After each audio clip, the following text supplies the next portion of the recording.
hari Arusha twashitse kuri iyi ngingo ngira ndabasomere.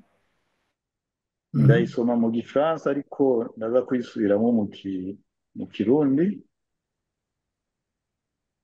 ku kibazo cy'ihonyabwoko.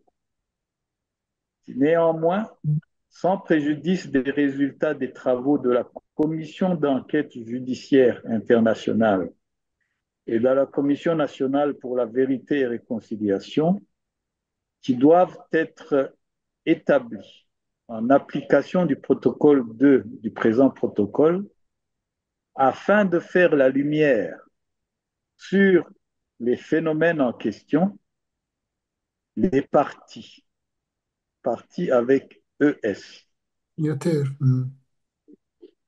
reconnaissent que des actes de génocide, des crimes de guerre et d'autres crimes contre l'humanité ont été perpétrés depuis l'indépendance contre les communautés ethniques, entre guillemets, Hutu et Tutsi au Burundi.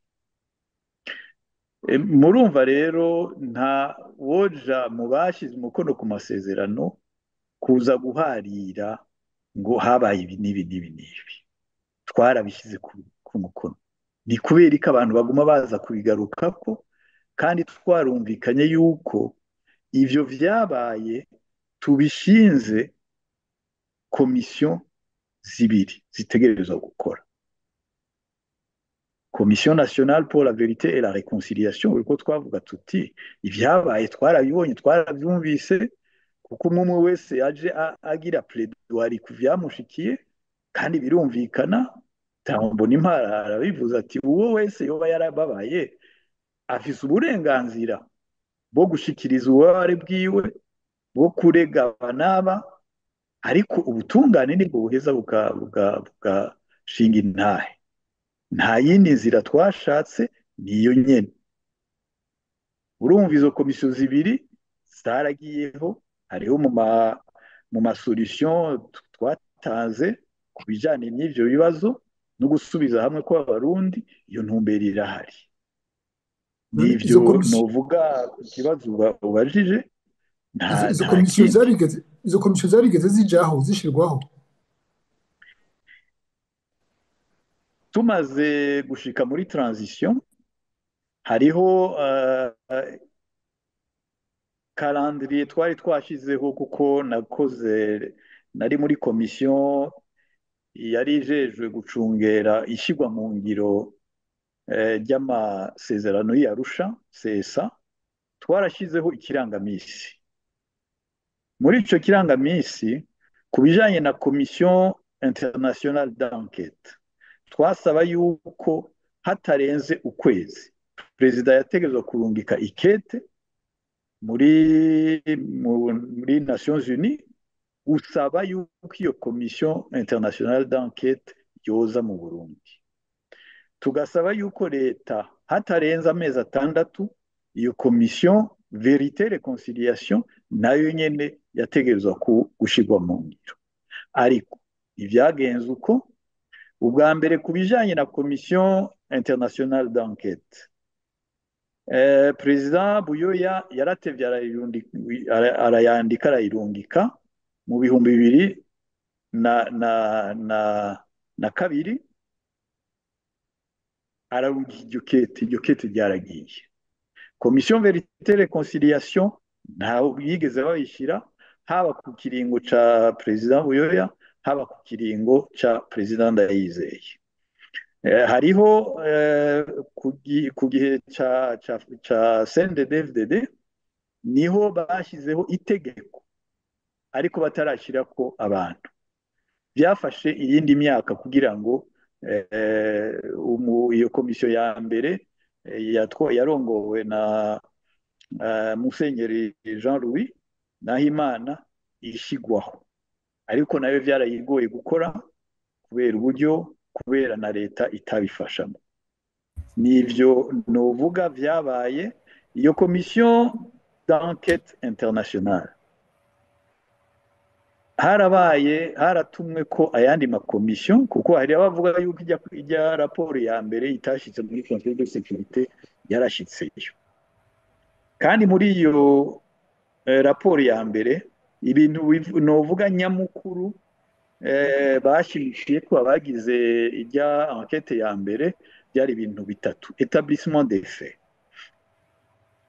Icya mbere ni le putsch et l'assassinat de Ndadaye Melchior n'abafasha biwe ibyo ni icyenda na gatatu. 1993, kuko iyo ya raporo ya mbere yari ijanye n'ibyabaye 1993. Icya kabiri bashyitse